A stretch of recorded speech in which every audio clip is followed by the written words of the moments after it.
Hello everybody, this is my first encounter with trying to make a concrete countertop for my green egg that I'm going to be moving over here.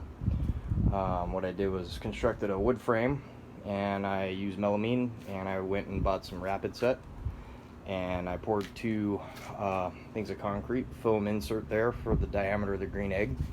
As you can see, there's all these different pour marks because I had to figure out how to use the rapid set because that's the way it came out. For me, not doing this every day, I'm not a professional, but I really like the way it came out. I do like the different colors and how everything seemed to fit.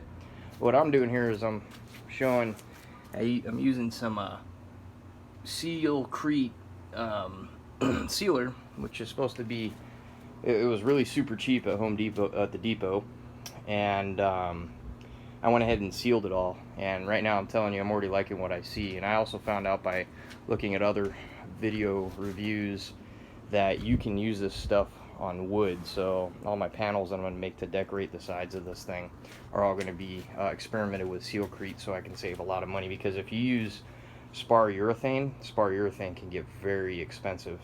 And it was real simple. All I did was poured some in my HDX, use a spreader brush. Then I found out that I have a sprayer. I could have sprayed the whole thing and saved me a ton of time.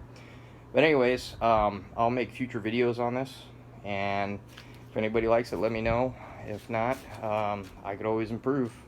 That's what it's about. And I learned really quickly that when you're dealing with 55-pound bags of rapid set, that it's always nice to work in two different humps. So you can see there's the melamine mold right back there behind it where I put it all together.